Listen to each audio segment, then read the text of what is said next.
दोस्तों इस वीडियो में हम लोग फ्रेंच इंग्लिश लिटरेचर में एक फेमस नोवेल मैडम बावरी को डिस्कस करेंगे। मैं इस नोवेल का मेन आइडिया भी आपको समझाने की कोशिश करूंगा। पहले इसकी समरी डिस्कस करते हैं, फिर मेन आइडिया शुरू करते हैं। मिलता हूं इस वीडियो के एंड में। दोस्तों इस कहानी की शुरुआत होती है चार्ल्स बावरी नाम के एक लड़के से। ये लड़का अपने टीनेज में है।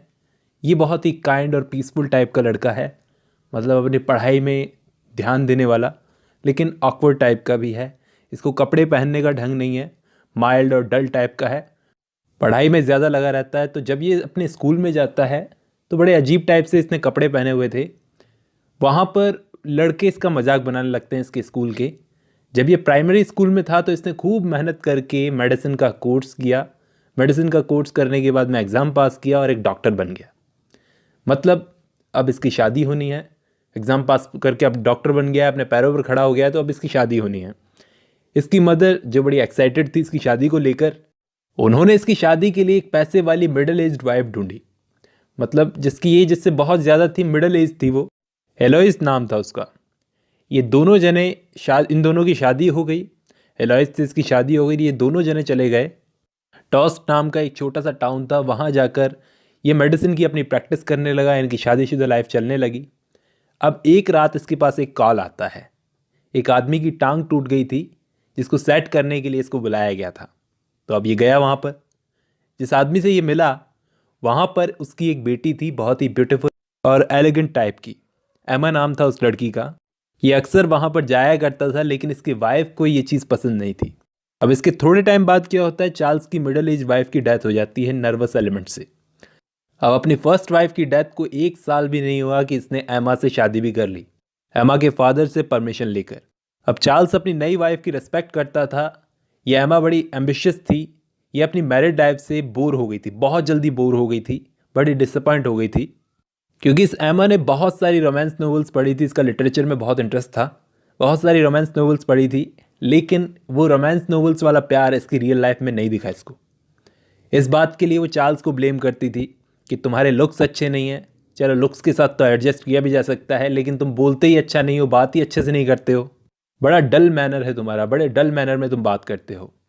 अब कोई भी इस बंदे को देखेगा तो बोलेगा कि ये बड़ा काइंड और लविंग हस्बैंड है और ठीक ठाक सक्सेसफुल, अपने काम में सक्सेसफुल भी है, तो और एक वाइफ को चाहिए क्या अपने हस्बैंड से। लेकिन ये सोचती है कि इसके अलावा भी हस्बैंड में बहुत कुछ होना चाहिए। यह हमेशा सोचती रहती है कि मैं एक बेटर लाइफ डिजर्व करती हूँ, एक एक्साइटिंग लाइफ। अब इस एमा के एम्बिशंस की वजह से ही इन दोनों ने डिसाइड किया कि हम लोग एक नए टाउन में जाकर रहेंगे। क्योंकि इस एमा की तबीयत ठीक भी नहीं थी। अब तबीयत में सुधार भी हो तो इसके लिए ये यॉर्नविल नाम के एक छोटे से फार्मिंग टाउन में चले गए। और अराउंड द टाइम ये प्रेग्नेंट भी हो गई और इसने एक बच्ची को जन्म दिया, जिस बच्ची का नाम था बर्थ। लेकिन ये अपनी मदरहुड से भी बोर हो गई कि क्या मेरी लाइफ ऐसे ही कटेगी। अब वहाँ पर ये टाउन के लोगों से मिली, कुछ छोटी कास्ट के कैरेक्टर से मिली, लेकिन एमा उनसे भी बोर हो गई। बस एक लियोन नाम का एक क्लर्क था, उसको छोड़कर, क्योंकि उस बंदे में इसको इंटरेस्ट आ रहा था। वो बंदा इसकी म्यूज़िक और लिटरेचर के इंटरेस्ट को बढ़ावा दे रहा था, तारीफ़ कर रहा था। तो इन दोनों में यही डिस्कशन हुआ। ये दोनों एक दूसरे को पसंद भी करने लगे, लेकिन ये लियोन लॉ की पढ़ाई करना चाहता था, इसलिए ये एमा को छोड़कर पेरिस चला गया अपने लॉ की डिग्री कंप्लीट करने के लिए। अब ये उसे बड़ा मिस करने लगी। फिर एक दिन इस एमा की मुलाकात होती है एक पैसे वाले एरिस्टोक्रेट से, जिसका नाम है रोडोल्फी। ये बंदा वुमेनाइजर था और इसने इस एमा को सेड्यूस करने की कोशिश की। इसके साथ एमा का एक लंबा पैशनेट लव अफेयर हो गया। इससे शुरू में तो इन दोनों को बड़ा जॉय और सेटिस्फेक्शन मिला, लेकिन बाद में ये रोडोल्फी एक्चुअली इस एमा से प्यार नहीं करता था। इसने धीरे धीरे ये एमा से परेशान होने लगा था। तो एमा ने तो इसके साथ भागने का प्लान भी बना लिया था, लेकिन इसने एमा को एंड मोमेंट पर एक लेटर लिखकर ब्रेकअप कर लिया। एमा को इस बात से बड़ा शॉक लगा। वो कई महीनों तक इस झटके से, शॉक से उभर के बाहर नहीं आ पाई। अब एक मर्चेंट था, ये उस मर्चेंट का नाम है, दोस्तों ये नाम मुझसे प्रोनाउंस नहीं होगा। इससे ये महंगे महंगे कपड़े और गिफ्ट्स वगैरह उधार लेती थी और इस सब की वजह से इस पर बड़ा हैवी कर्जा हो गया था। एक दिन ये चार्ल्स और एमा जाते हैं एक प्ले देखने के लिए और वहाँ पर इनकी मुलाकात होती है लियोन से, जिस लियोन के साथ पहले ये प्यार में पड़ी थी लेकिन इनके बीच में कुछ हुआ नहीं था। ये पेरिस चला गया था, पढ़ाई करने गया था। अब ये पढ़ाई करके वापस लौट आया है और वापस आते ही इसका और एमा का लव अफेयर शुरू हो गया। अब एमा अपने हस्बैंड से पियानो लेसन्स का नाटक करके हर हफ्ते एक बार तो ये इस टाउन में इससे मिलने आती थी, लियोन से। इनका लव अफेयर ठीक ठाक चल रहा था और रडोल्फी की तरह ही इनका लव अफेयर शुरू में तो बहुत ही अच्छा चल रहा था, लेकिन टाइम के साथ साथ ये एक दूसरे से डिससेटिस्फाई होते गए। यहाँ दूसरी तरफ एमा के सर पर कर्जा चढ़ता ही जा रहा था। एक दिन इसको एक ऑफिशियल नोटिस मिलता है कि तुम या तो अपना सारा कर्जा चुकाओ, अदरवाइज तुम्हारी सारी चीज़ें जब्त कर ली जाएगी। मतलब कोई छोटा मोटा कर्जा नहीं है, बहुत बड़ा कर्जा है। अब ये परेशान, ऐसे में ये लियोन से हेल्प मांगती है तो वो टालता है, हाँ कोशिश करता हूँ, मतलब ऐसी बहानेबाजी करता है। वहाँ रडोल्फी से मांगती है तो वो तो बड़ा कोल्डली मना कर देता है। वो टालता भी नहीं है, वो डायरेक्टली मना कर देता है कि मैं नहीं कर रहा मदद। अब ये बड़ी कन्फ्यूज़न में, बहुत डरी हुई, ऑफिशियल नोटिस आ गया है। अब ये क्या करती है, एक जस्टिन नाम का बंदा होता है, वो एक असिस्टेंट होता है, वो भी इससे प्यार करता है एक्चुअली, इस एमा से। तो उसके साथ ये लेबोरेटरी में जाकर आर्सेनिक खा लेती है, केमिकल एलिमेंट होता है, और उसकी अगली रात इसकी हॉरिबली डेथ हो जाती है। अब इसकी डेथ के बाद इसका बेचारा पति चार्ल्स, उसकी तो बड़ी मिजरेबल हालत हो जाती है। सबसे पहले तो उसकी डेथ हो गई, दूसरा इतना भारी कर्जा वो अपने सर पर छोड़ कर गई। ये वैसे ही घबराया हुआ था। और एक और चीज़ इसको पता चली, जब एमा का फ्यूनरल हो गया तो उसके थोड़े टाइम बाद इसको पता चला कि एमा ने जो लव लेटर्स लिखे थे वो भी इसको मिल गए कुछ दिनों बाद। तो इतनी सब प्रॉब्लम्स के बीच में इसकी भी कुछ दिनों बाद, इसकी चार्ल्स की भी डेथ हो जाती है। अब बचती है इनकी बेटी बर्थ। वो छोटी थी, खैर उसको किसी गरीब रिलेटिव के पास भेज दिया गया ताकि वो इसको पाले, लेकिन उसने इस बच्ची को एक मिल में, कॉटन मिल में काम करने के लिए भेज दिया। उसने भी काम पर लगा दिया बच्ची को। तो इसी के साथ दोस्तों इस नोवेल की स्टोरी खत्म होती है। दोस्तों 19th सेंचुरी यूरोप में मिडिल क्लास बढ़ रही थी, जिसमें व्यापारी, बैंकर्स और बहुत सारे बिजनेस ओनर शामिल थे, छोटे मोटे। तो फ्रेंच रेवोल्यूशन के बाद में ये चेंज आया था। पहले फ्रेंच रेवोल्यूशन से पहले ज़मींदार होते थे, अब ये कैपिटलिस्ट होने लगे थे। इनको फ्रेंच में एक वर्ड से बुलाया जाता है, बॉर्जुआजी। आपने ज़रूर सुना होगा इसके बारे में, कार्ल मार्क्स से जुड़ा हुआ है ये वर्ड, उन्होंने काफ़ी यूज़ किया था इसका। तो राइटर जो थे फ्लुबर्ट, वो भी खुद एक मिडिल क्लास फैमिली से थे, लेकिन कमाल की बात ये थी कि ये मिडिल क्लास फैमिलीज़ के ख़िलाफ़, ये बॉर्जुआजी जो थे, इन्हीं के ख़िलाफ़ लिखते थे।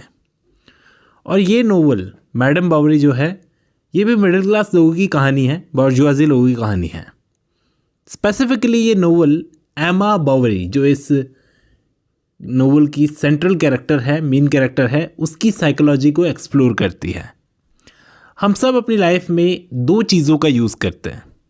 पहला एक्सपीरियंस, अपने अनुभव, मतलब जो असली दुनिया में हो रहा है उसका अनुभव लेना, और दूसरा होता है अब्स्ट्रैक्ट चीज़ें, यानी जो अपनी सोच के लेवल पर हम आइडिया बनाते हैं। जैसे प्यार क्या होता है, ईमान क्या होता है। जब एक छोटा बच्चा पहली बार कोई पेड़ देखता है तो उसके दिमाग में एक कॉन्सेप्ट बन जाता है कि अच्छा, इसे पेड़ कहते हैं। फिर दूसरी बार जब वो पेड़ देखेगा तो वो समझ जाएगा कि ये पेड़ है। पहले उसने अनुभव लिया, उसके बाद वो समझ जाएगा दूसरी बार जब पेड़ देखेगा। तो हर इंसान पहले अनुभव से अपने नए आइडियाज़ बनाता है, या फिर पुराने आइडियाज़ से नए एक्सपीरियंसेस को समझता है। यही चलता है, यही होता है बैलेंस बनाना। यानी अगर आपको पहले प्यार में धोखा मिला तो आप दूसरी बार किसी पर आसानी से विश्वास नहीं करोगे। अगर आपको लगता है पूरी दुनिया बुरी है तो आप एक बार अच्छे इंसान से मिलो, तब आपको समझ में आएगा कि पूरी दुनिया बुरी नहीं है। तो नए अनुभव आपको कैसे पता चले, जब तक आपने नया कुछ देखा नहीं। तो ये एक्सपीरियंस होता है, कुछ एब्स्ट्रैक्ट होते हैं, दोनों का बैलेंस होता है। आप पहले से दिमाग में कुछ बना करके रखो या फिर कुछ नया एक्सपीरियंस लो, दोनों का बैलेंस होता है। ये एक बैलेंस होता है। इस नोवेल में एमा बावरी, जो इस नोवेल का मेन कैरेक्टर है जिसके बारे में बात कर रहा था, वो इसी बैलेंस को तोड़ देती है। वो बस अपनी एक हवाई दुनिया बना लेती है। मैंने आपको बताया था इस कहानी में उसको नोवेल्स पढ़ने की आदत है, ख़ास तौर पर रोमांटिक नोवेल्स। तो ये जो एब्स्ट्रैक्ट आइडिया है उसके दिमाग में, सिर्फ नोवेल से जो उसके आए हैं, रियल लाइफ एक्सपीरियंसेस को उसने बिल्कुल इग्नोर कर दिया अपनी लाइफ में। शादी के बाद कोई फिल्मी प्यार होगा, और जब ऐसा नहीं होता उसकी लाइफ में तो उसे लगता है ज़िंदगी बेकार है। ये बच्चा भी लाइफ को बोरिंग बना रहा है। जिसका बच्चा हो जाता है उसको भी वो इग्नोर करती है पूरी तरह से। उसे सिर्फ दो चीज़ें रियल लगती है, एक लियोन से अफेयर, दूसरा रेडोल्फी से अफेयर, क्योंकि वो दोनों रिलेशनशिप्स इसको रोमांटिक नोवेल्स का सा इमोशन दे रहे थे। मतलब क्योंकि वो लवर थे ना, वो हस्बैंड थोड़ी थे। लेकिन दोनों ही रिलेशंस फेक थे। ये बात एमा को किसी झटके की तरह लगती है। उसे तो कुछ सूझता ही नहीं है, ऐसा लगता है जैसे लाइफ बिल्कुल ख़त्म हो गई है। एंड में उसे ऐसा ही लगता है। ये सब रियल लाइफ से भागने की वजह से हुआ, फैंटेसी में जीने की वजह से हुआ। मरने तक वो अपनी हवाई दुनिया में जी रही थी, एकदम किसी ऐसे कैरेक्टर की तरह। मैं आपको क्या बताऊं, डॉन किहोटी का नाम सुना होगा आपने, फेमस नोवेल है, उसकी तरह। लेकिन फ्लूबर्ट हमें बताते हैं कि अगर तुम सिर्फ लाइफ के ब्यूटीफुल और इमोशनल कंफर्ट को देखते हो, इस साइड को देखते हो, तो पेन, अगलीनेस, ट्रुथ को इग्नोर कर रहे हो। अगर आप उसे इग्नोर कर रहे हो तो खुद को धोखा दे रहे हो। लेकिन साथ ही साथ वो ये भी कहते हैं कि ज़रूरत से ज़्यादा रियलिस्ट होना भी ठीक नहीं है। जैसे इस कहानी में एक कैरेक्टर है लॉहरे, उसने एमा को लोन दिया था, फ्रेंच नाम है ये। उसने एमा को लोन दिया था, वो बिल्कुल भी इमोशनल नहीं था आदमी। ये भी होना ज़्यादा ठीक नहीं है, फ्लिबर्ट हमें बोलते हैं। तो ये नोवेल क्या सिखाती है हमें, क्या सही है? सही है बैलेंस। रियलिटी और इमेजिनेशन के बीच में एक बैलेंस होना चाहिए। ये बैलेंस बनाना मुश्किल ज़रूर है, लेकिन यही बेस्ट है। एमा को सच्चे प्यार और प्यार के दिखावे में फ़र्क नहीं समझ में आता था। उसके लिए प्यार बोले तो फिल्मी स्टाइल, लेकिन प्यार की गहराई वो समझ नहीं पाई। वो धुएं को आग समझ बैठी। जो दिख रहा है वही सच्चा प्यार है, वही असली प्यार है। जो दिखा रहा है वही असली प्यार करने वाला है। भले इंसान गलत थे जिनसे एमा ने प्यार किया, दिखावा कर रहे थे, लेकिन एमा की खुद की भी तो प्यार की डेफिनेशन गलत थी। उसका बेस ही गलत था। उसे तो वही मिलेगा जो वो ढूंढ रही थी, जैसा प्यार वो ढूंढ रही थी। जैसा प्यार वो ढूंढ रही थी वो सिर्फ अमीर घरों के कमरों में बंद मिलता था, जैसा उसकी नोवेल्स में वो पढ़ती थी। उसका पति चार्ल्स जो उसे सच में प्यार करता था, जो उसकी वेलबींग, उसका भला चाहता था, वो उसे दिखी नहीं कभी। वो सिर्फ एक्टिंग कर रही थी प्यार की। खुद भी ऐसे एक्टिंग कर रही थी कि जैसे मैं बिहेव करूँगी, मीठी बातें करूँगी, जेस्चर्स दूंगी, जैसे मैंने अपनी हीरोइनों को देखा है, मुझे भी वैसी प्यार वाली खुशी मिलेगी। एक्चुअली उसे जीना था अपनी नोवेल वाली हीरोइनों की तरह, कॉपी कैट इमोशंस। लेकिन जब रिजल्ट नहीं मिलता तो मोटिवेशन भी डाउन होने लगता है। उसे रिजल्ट कुछ नहीं मिलता, थोड़ी देर का मज़ा, उसके बाद में वो मज़ा जब ख़त्म हो जाता है तो बोर्डम आ जाती लाइफ में। देखो, नोवेल्स ने उसे झूठी चीज़ें सिखाई कि प्यार में परमानेंट खुशी मिलती है, लेकिन रियलिटी ये दिखाती है कि प्यार में भी बोर्डम आता है, कभी कभी बोरिंग चीज़ें होती है। हर वक्त इंसान पैशनेट नहीं रह सकता, हर वक्त तुम्हारे पीछे भागता नहीं रह सकता, हर वक्त दांतों में गुलाब दबाए नहीं रह सकता इंसान। तुम्हें बाहों में लपेटे, तुम्हारे लिए मतलब तुम्हें किसेस करे, ये सब ज़रूरी नहीं है कि हर वक्त ही हो। इसलिए वो एक्टिंग कर रही थी और एक्टिंग का उसे रिजल्ट नहीं मिला, उसका मोटिवेशन डाउन हो गया। वो असली प्यार जी नहीं पाई। सच कहे तो वो लाइफ से मरते वक्त भी सेटिस्फाई नहीं थी, इसलिए एंड में उसने इस कहानी में खुद को ख़त्म कर लिया। उम्मीद कर रहा हूँ मेन आइडिया आपको समझ में आया होगा इस नोवेल का। पहले मैं समझा नहीं पाया, अब मैंने समझा दिया। चलिए आज की इस वीडियो में बस इतना ही। अब जब आपने ये वीडियो खत्म कर लिया तो मैं उम्मीद करता हूँ आपको ये नोवेल समझ में आई होगी। चलिए आज के लिए बस इतना ही।